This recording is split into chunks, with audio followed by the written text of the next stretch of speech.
개빈 뉴섬 주지사의 노숙자 텐트촌 철거 명령 이후 세크라멘토 지역의 텐트촌이 철거 작업에 들어갔습니다. 수십여 명의 노숙자들이 주거지를 옮기면서 경찰과의 충돌도 빚어졌습니다. 애틀랜타 공항의 델타 항공 정비시설에서 폭발이 발생해 직원 2명이 숨지는 사고가 발생했습니다.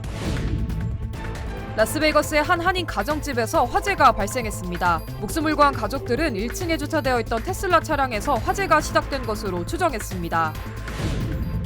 샌프란시스코 전역에서 소음과 난동을 부리는 오토바이무리들로 주민들의 불만이 커지고 있는 것으로 전해졌습니다. 이르면 2026년부터 LA 지역에서 하늘을 나는 에어택시 서비스가 도입될 전망입니다.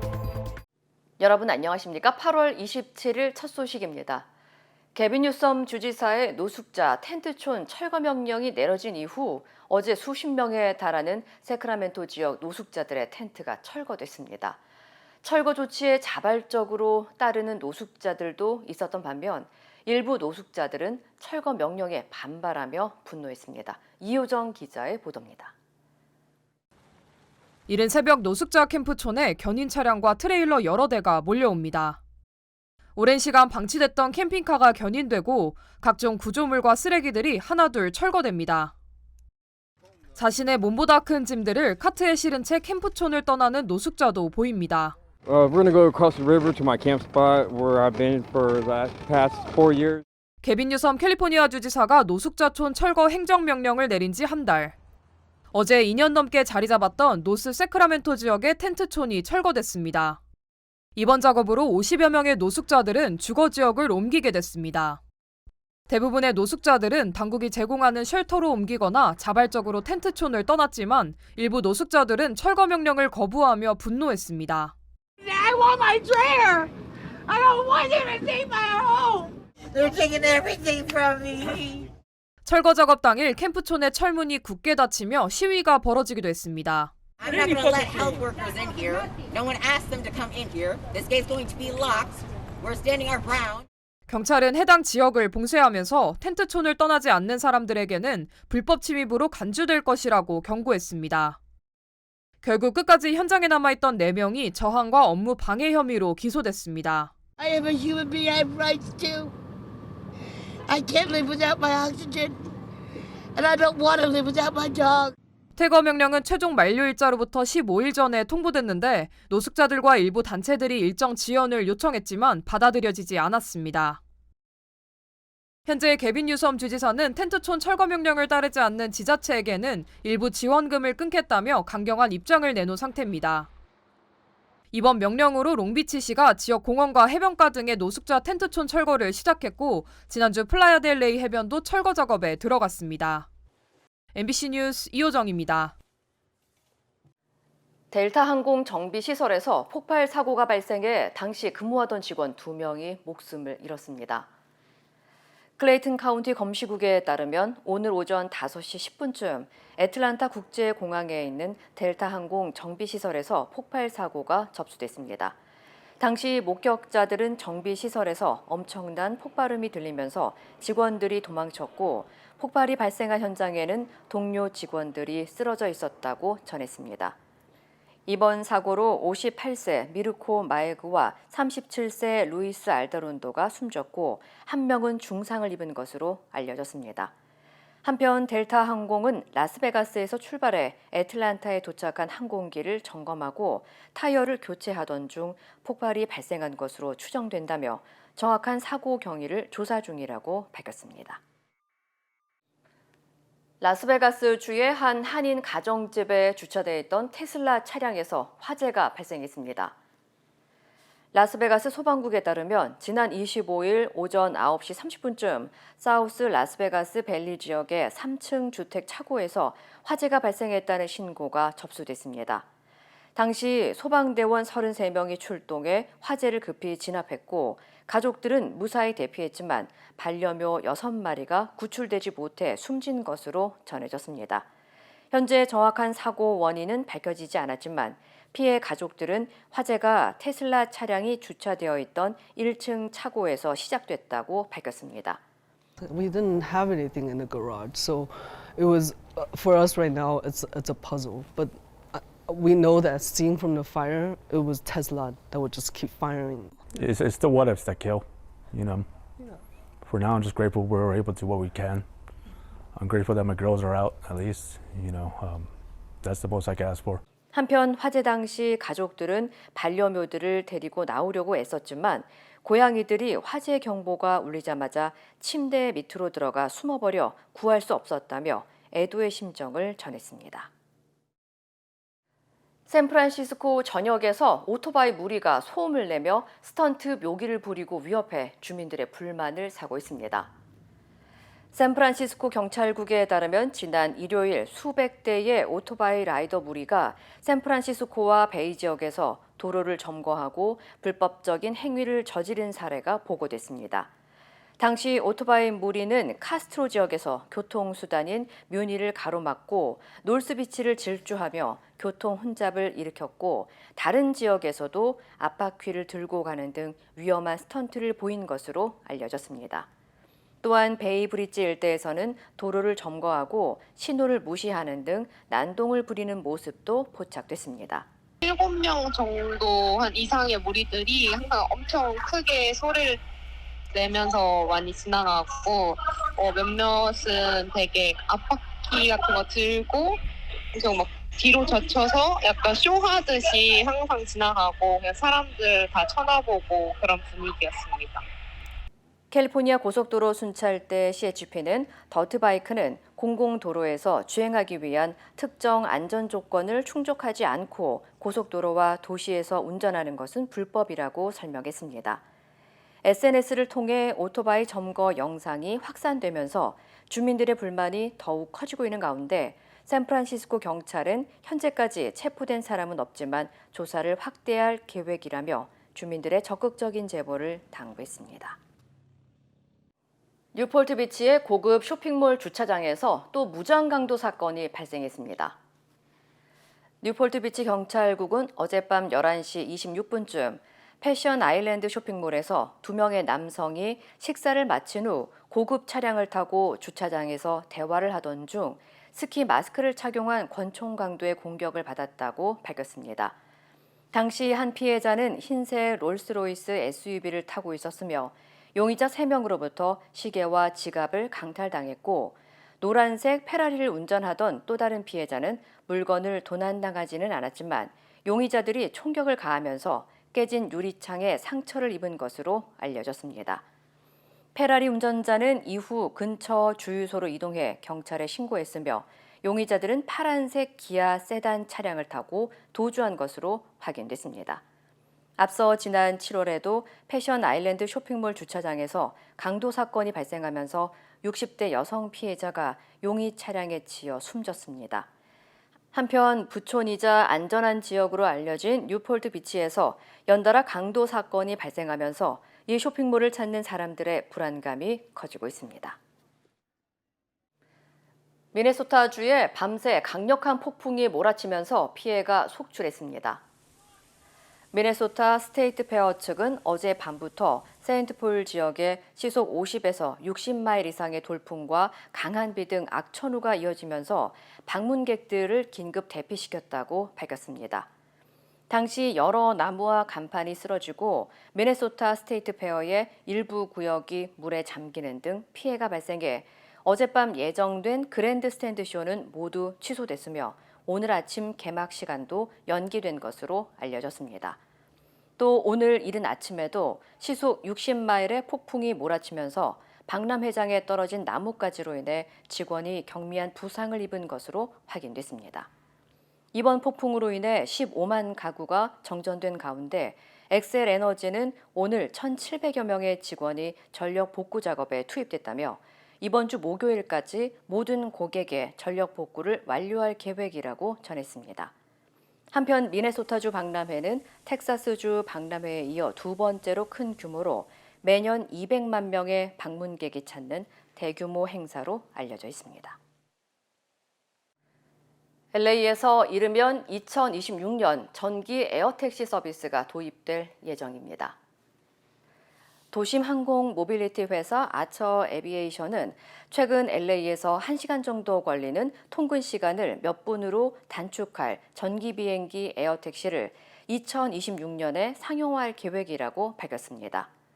이 계획에 따르면 2026년 북중미 월드컵과 2028년 하계올림픽 기간 동안 에어택시를 주요 교통수단으로 활용하기 위해 LA 국제공항과 USC, 오렌지 카운티, 산타모니카, 롱비치를 포함한 LA 카운티 전역의 이착륙 시설을 포함한 네트워크를 구축할 계획입니다. 또한 에어택시를 초기에는 프리미엄 승차 공유나 택시 서비스 수준의 요금으로 제공할 계획이며 조종사와 최대 4명의 승객을 태우고 시속 최대 150마일로 비행할 수 있는 경비행기로 운영할 예정입니다. 현재 연방항공청은 아처 에비에이션이 항공기 인증을 완료할 경우 연방 규정 제135조에 따라 통근과 주문형 항공편 운항을 승인할 방침이며 글로벌 항공 당국과도 인증 절차를 진행 중에 있습니다. 한편 아처 에비에이션의 경쟁사인 조비 에비에이션도 LA를 주요 시장으로 삼아 항공기 인증과 상업 서비스를 준비하고 있다고 전했습니다. LA에서 빵집과 조경회사를 대상으로 위조 수표를 이용한 신종 사기 피해가 이어지면서 업주들의 주의가 요구되고 있습니다. ABC7 방송에 따르면 LA에 위치한 Eat Your Flowers의 매장 업주는 최근 컵케이크 주문을 받는 과정에서 위조된 수표를 받은 것으로 밝혀졌습니다. 당시 주인은 1,000개의 컵케이크를 제작해달라는 주문을 받고 주문자로부터 $7,560의 수표를 우편으로 받았지만 제작이 시작된 지 얼마 되지 않아 주문자가 갑자기 주문량을 절반으로 줄이며 받은 돈의 절반을 돌려달라고 요구한 것으로 알려졌습니다. 주인은 이미 맞춤형 제작이 시작돼 변경이 불가능하다고 했지만 다음 날 은행으로부터 받은 수표가 위조된 것이라는 통보를 받았다며 대금 전액 역시 계좌에서 사라졌다고 전했습니다. 수표에 적힌 회사에 문의한 결과 해당 회사는 이미 15번째 같은 문의가 있었다며 대부분 빵집과 조경회사가 유사한 피해를 입은 것으로 전해졌습니다. LA 한인회가 다음 달 신규 코로나 백신 접종을 실시합니다. 행사는 오는 9월 23일 오전 10시 한인회관에서 이루어지며 코로나 백신 접종은 체류 신분이나 보험 유무에 관계없이 누구나 무료로 접종받을 수 있습니다. 한인회에서 접종하는 백신은 모더나 백신으로 생후 6개월 이상, 마지막 백신 접종 후 최소 2개월 이상 경과된 경우가 대상입니다. 접종 희망자는 오는 9월 19일 목요일까지 반드시 사전 예약을 해야 합니다. 쌀이 주식인 일본에서 사재기 수요 때문에 쌀 품귀 현상이 벌어지고 있습니다. 대형 태풍 산산까지 다가오며 일본 국민들의 불안은 더 커지고 있습니다. 도쿄에서 현영준 특파원입니다. 오사카의 한 마트 쌀 판매 코너가 텅 비었습니다. 오사카 지방정부는 80% 이상의 소매점에서 쌀이 품절됐다고 밝혔습니다. SNS엔 오사카 말고도 일본 전역에서 쌀이 떨어진 마트 사진들이 끊임없이 올라오고 있습니다. この辺結構行ってますけど売り切れです。棚はもう何も置いてない感じでお米のコーナーは 갑자기 쌀이 떨어진 이유에 대해 일본 정부는 지진 공포로 쌀 사재기가 심해졌다고 봤습니다. 8月に南海トラフ地震臨時情報とその後の地震や台風等の買い込み需要が発生をしました。 여기에 올해 상반기에만 역대 최대인 약 1,800만 명의 외국인 관광객이 몰려와 초밥과 규동 등 쌀을 소비한 것도 원인으로 꼽힙니다. 또 유례없는 폭염으로 예년보다 햅쌀 수확 시기가 늦어져 쌀 품귀 현상을 더욱 부채질하고 있습니다. 참다 못한 오사카 지사는 중앙정부에 쌀 비축량을 당장 풀라고 쓴소리를 했습니다. 備蓄倉庫に眠らせておく必要はないだろうというふうに思います。そういった観点から国に対して備蓄米の開放の要請要望をいたしました。 그러나 일본 정부는 일시적 현상일 뿐이라는 반응입니다. 品薄な状況は今後順次回復していくと見込んでおりまして 당장 강력한 태풍 산산이 일본 열도를 따라 종단할 전망인데 쌀까지 떨어져 일본 국민들은 불안해하고 있습니다. 50년간 이어진 쌀 감산 정책이 근본 원인이란 지적도 제기됐습니다. 쌀 품질을 높이는 대신 생산량을 줄이는 방법으로 그동안 농가 수입을 유지해왔기 때문입니다. 도쿄에서 MBC 뉴스 현영준입니다. 이루고 싶은 꿈이 있나요? 오늘의 도전이 PCB의 능력을 만나면 내일의 더 큰 가능성이 되니까. 오늘의 Feasibility, 내일의 Possibility. PCB Bank. 세상의 모든 성공은 작은 가능성에서 시작된다. 위대한 내일을 품은 한 뼘의 가능성. PCB Bank 크레딧 카드. PCB Bank. 힘들고 어려울 때 실력 있는 변호사가 필요하십니까? 60년 역사의 대형 로펌 KMFM 로펌의 최미수 변호사와 함께하세요.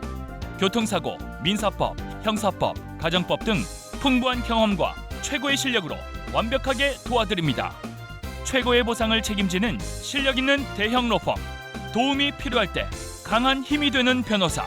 KMFM 로펌 최미수 변호사. 213-427-2350. 김건희 여사 디올백 사건에 대한 검찰 수사심의위원회가 다음 달 6일 열립니다. 비공개, 무작위로 추첨한 15명의 위원들이 대통령 직무 관련성을 쟁점으로 김 여사 처분 방향을 논의할 것으로 보입니다. 구민지 기자입니다. 다음 주 금요일 대검찰청에서 위원장인 강일원 전 헌법재판관 주재로 수사심의위원회가 열립니다. 이번 주에는 심의위원 15명을 비공개로 무작위 추첨합니다. 심의 안건은 피의자 김건희 여사에 대한 기소 여부입니다. 청탁금지법, 알선수재, 변호사법 위반 혐의로 김 여사를 재판에 넘기는 게 맞는지 검토합니다. 쟁점은 윤석열 대통령 직무 관련성입니다. 수사팀 결론은 김 여사가 받은 디올백에 직무 관련성이나 대가성이 없고 청탁금지법에 배우자 처벌 조항이 없어 법적 책임을 묻기 어렵다는 겁니다. 직무 관련성이 없어 윤 대통령의 신고 의무도 없다고 봤습니다. 반면 대통령의 직무 범위는 광범위한 만큼 검찰의 판단이 소극적이라는 지적도 있습니다. 300만 원짜리 디올백과 200만 원 상당의 샤넬 화장품을 받은 김 여사에게 면죄부를 줬다는 비판도 나옵니다. 검찰 수사팀은 심의 당일 30쪽 이내 의견서를 심의위원들에게 제출해야 합니다. 검사가 직접 사건을 설명도 합니다. 김 여사 측은 변호인이 나와 무혐의 의견을 내겠다고 했습니다. 디올백을 건넨 최재형 목사도 참석을 원하고 있는데 참석 여부는 수사심의위가 결정합니다. 심의위는 의견을 하나로 모으는 게 원칙이지만 실패하면 출석위원 과반수 찬성으로 의결합니다. 회의 과정은 비공개입니다.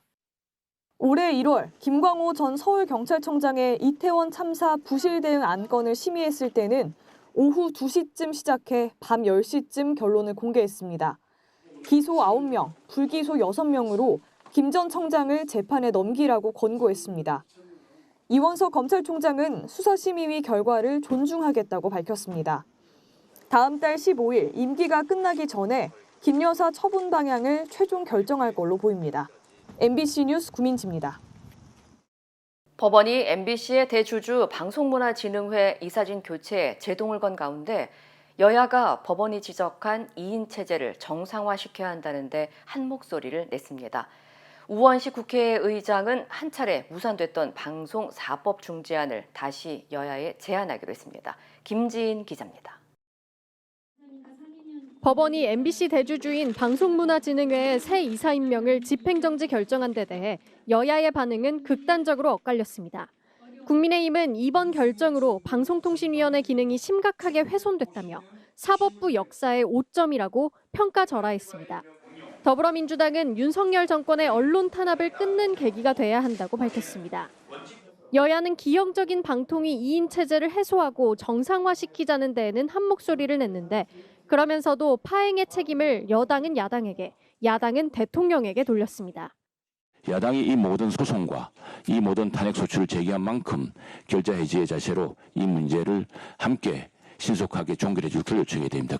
윤석열 대통령은 국회가 추천하는 방통위원을 임명하고 합리적이고 중립적인 인사로 방통위원장을 다시 추천하십시오. 우원식 국회의장은 한 차례 제안했다 무산됐던 이른바 방송사법 중재안을 다시 여야 원내 지도부에 제안하기로 했습니다. 정권 교체 때마다 여야가 충돌해온 공영방송 지배구조를 범국민 협의체를 구성해 새로 논의해보자는 내용입니다. 언론단체들은 정부의 언론 장악이 중단된 만큼 정부 여당은 공영방송 지배구조 개선 논의에 다시 나서라고 촉구했습니다. MBC 뉴스 김지인입니다. 지난 5월 삼성전자 사업장에서 발생한 방사능 피폭 사고 직후 삼성 내부에서 작성한 초기 보고서가 공개됐습니다. 그런데 피해자 잘못으로 사고가 벌어졌다는 듯한 내용이 포함돼 논란이 일고 있습니다. 박소희 기자입니다.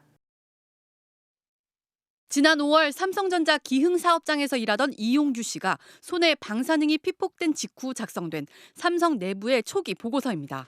당시 이 씨는 반도체 웨이퍼에 방사선인 X선을 비추는 측정 장비를 점검하고 있었습니다. 오후 3시 10분쯤 이 씨는 장비 문제의 원인 확인을 위해 엑스레이를 켠 뒤 그대로 노출됩니다. 방사선 차단 장치, 인터락은 제대로 작동하지 않았습니다.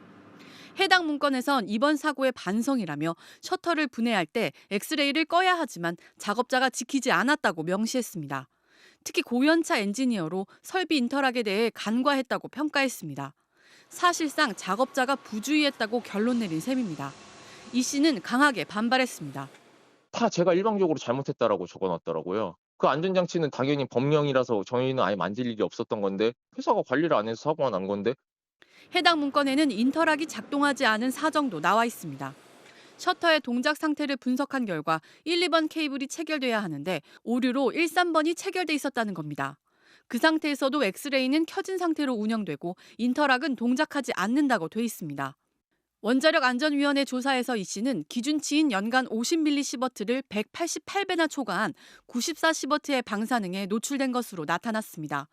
삼성전자 노조는 보고서가 허위라며 작성 책임자를 처벌하라고 요구했습니다. 이와 관련해 삼성전자는 해당 보고서 내용을 확인 중이며 사고 원인 규명을 위해 당국의 조사에 협조하고 있다고 밝혔습니다. MBC 뉴스 박소희입니다. 아기를 눕혀 재우기 위해 쓰는 영아용 바운서나 쿠션이 아기 키우는 가정에서 인기인데요. 이런 아기 수면 용품 중 절반 이상이 질식사고 위험이 있는 것으로 조사됐습니다. 박진주 기자입니다. 흔들리는 바운서에서 아기가 곤히 잡니다. 마치 아기를 안아달래는 듯한 효과가 있어 아기 키우는 집에선 인기입니다. 수유 후 음식물이 역류하는 걸 막는 역류 방지 쿠션도 육아 필수템 중 하나입니다. 잘 잤어요. 아기가 그냥 바닥에 평평한 데 눕히면 좀 우는 때가 많은데 좀 경사가 있으면 덜 우는 게 있어서 좀 아기 달래고 뭐 잠깐 눕혀두고. 하지만 이런 영아 수면용품들 중 상당수가 질식 사고 위험이 있는 것으로 조사됐습니다. 한국소비자원 조사 결과 아기 수면을 돕는다고 광고한 바운서, 쿠션, 베개 등 30개 제품 중 17개 제품이 미국의 수면용품 등받이 안전 기준인 10도를 벗어났습니다.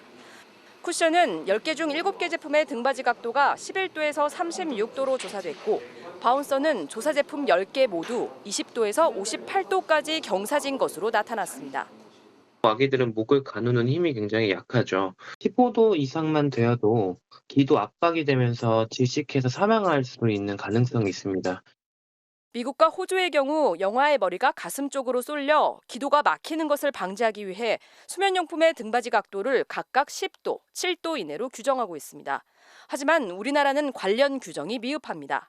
어린이 제품 안전특별법에 따라 유아용 침대와 바운서의 등받이 각도를 80도 이하로만 규정하고 있고 쿠션, 베개에 대한 규정은 아예 없습니다. 또 조사 대상 30개 제품 중 질식 위험이 있다고 표시한 제품은 6개에 불과했습니다. 미국, 호주 등은 영아가 누울 수 있는 제품에는 영아 돌연사 증후군 관련 주의, 경고 표시를 의무화하고 있습니다. 통계청에 따르면 최근 5년간 국내 영아 돌연사 증후군으로 숨진 영아는 275명입니다. 소비자원은 영아용품 판매 사업자에게 등받이 각도가 10도를 넘는 제품은 수면용이 아니라는 주의사항과 영아 돌연사 증후군 관련 경고를 표시하도록 권고했습니다.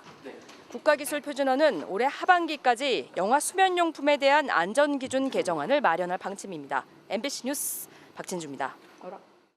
아프리카 수단에서 폭우로 댐이 무너져 피해가 속출하고 있습니다. 관련 소식 전해드립니다.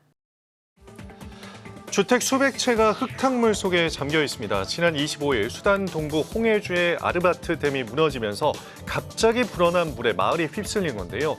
현지 매체는 댐 붕괴로 최소 60명이 사망하고 150명 이상이 실종됐지만 인명피해가 더 늘어날 것이라고 전했습니다. 또 댐 인근 마을 20여 개가 물에 잠기며 주택이 파괴되고 차가 떠내려가 주민들은 높은 지대로 대피하기도 했습니다. 붕괴된 아르바트 댐은 항구 도시 포트 수단의 주요 담수 공급원이었는데요. 댐 붕괴로 수도와 전기까지 끊기면서 주민들은 큰 불편을 겪고 있습니다. 이런 가운데 수해 지역을 중심으로 전염병인 콜레라마저 급속히 퍼지고 있습니다.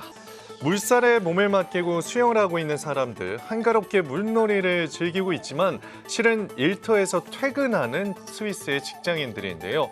옷이나 주요 소지품들은 젖지 않도록 방수 수영 가방에 넣어 이동합니다.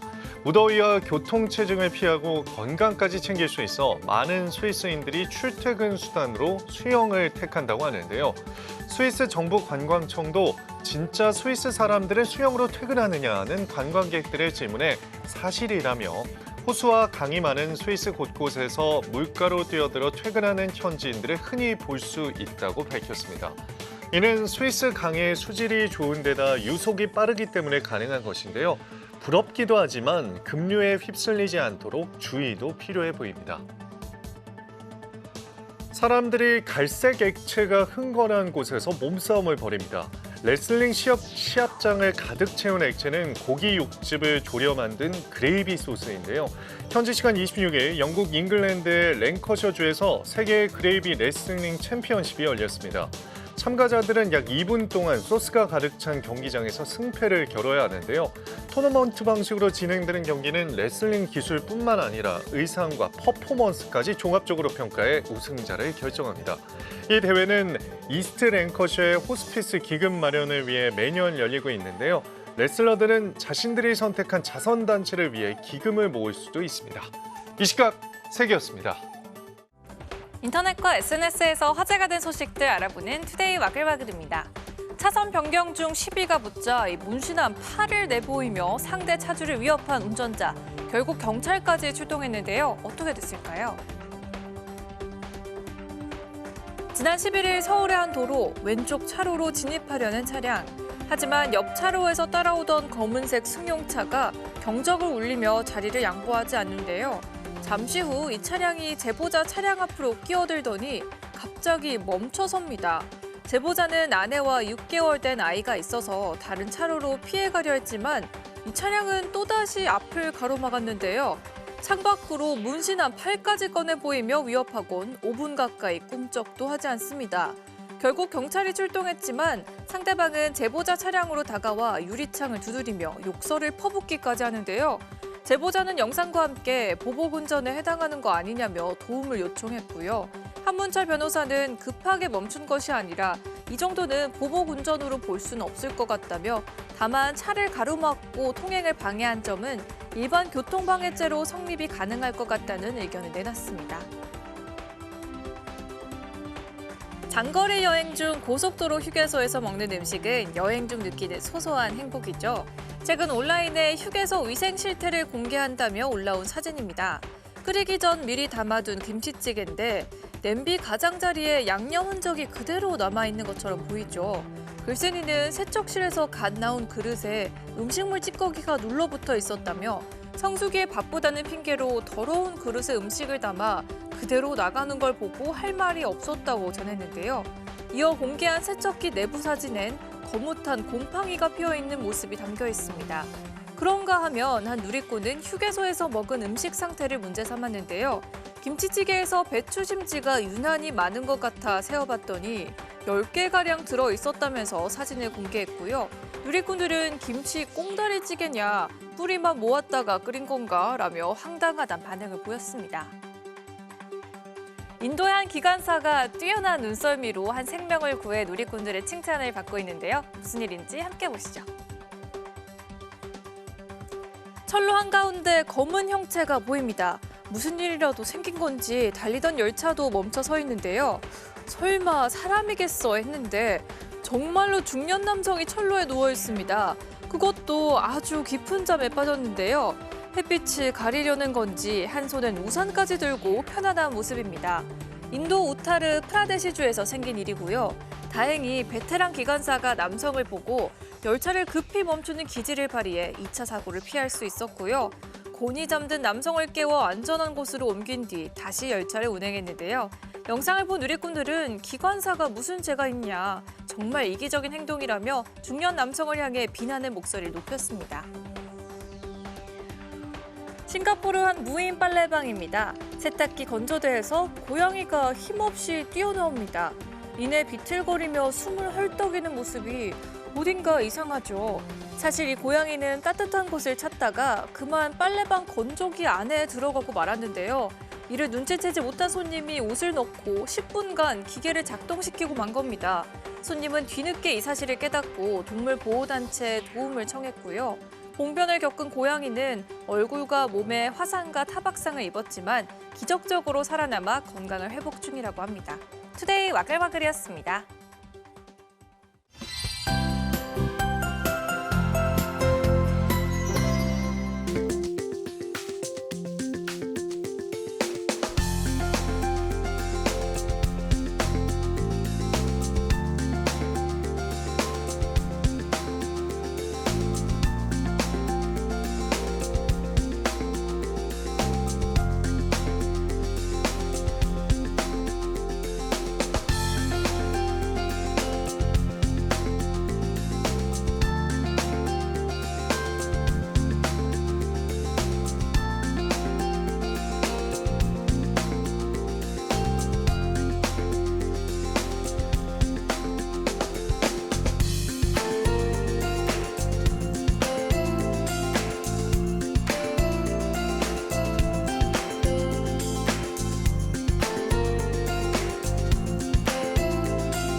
이상으로 8월 27일 화요일 뉴스를 마칩니다. 시청해주신 여러분 고맙습니다.